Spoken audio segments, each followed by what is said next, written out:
সুন্দরবন ওরে সুন্দরবন, সুন্দরী গাছে ভরা তোর নেব যৌবন, তোর জীবনের সঙ্গী বাঁধায় আমাদের জীবন। সুন্দরবনে বেশি সমস্যা নদী বাঁধ, আমরা নদী বাঁধেই বেশি ভুগি, কারণ আমাদের বাঁধগুলোই তো ভালো না।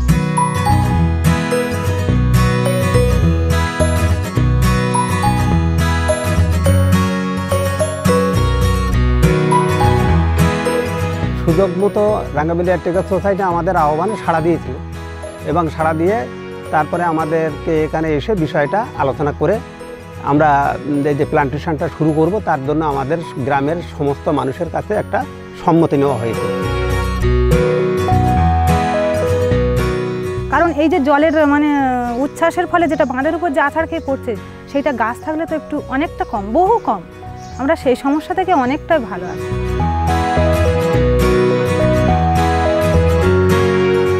Was actually started before the Ayala hit from 2007, and also another phenomena is the mangrove forest, a unique vegetation, a unique ecosystem which actually act as a barrier to the cyclone and these storms.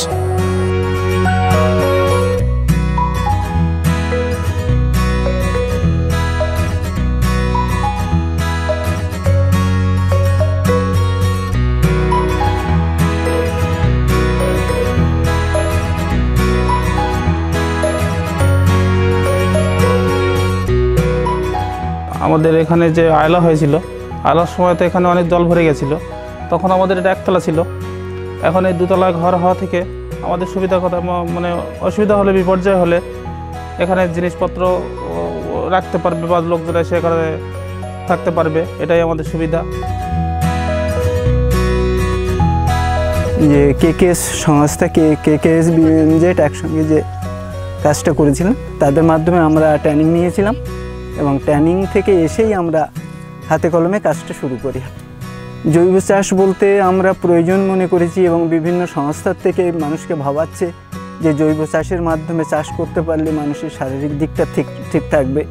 তাছাড়া রাসায়নিক সার বা কীটনাশক ওষুধ যেভাবে আর কি মানুষের শরীরটাকে খারাপ করে দিচ্ছে বা পরিবেশটাকে দূষণ করে দিচ্ছে, সেই জন্য জৈব চাষের উপরে আমরা বেশি করে জোর দিয়েছি।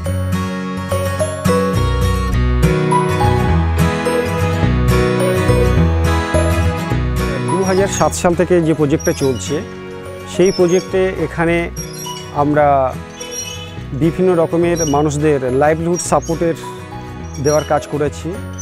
তার মধ্যে রয়েছে টি স্টল, গোসারি, রয়েছে পা ভ্যান, এগ্রিকালচার, পন্ড রিএক্সকেভেশন, মজা পুকুর সংস্কার, এগুলো রয়েছে।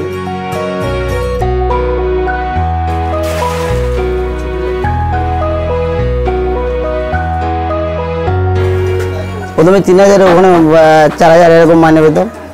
ওখান থেকে ছাড়ার পরে আমি এখানে ব্যবসা করে আরও লাভ হচ্ছে আমার। 7-8 হাজার টাকা হয়ে যাচ্ছে আমার, তাতে আমার ভালো মতো চলে যায়।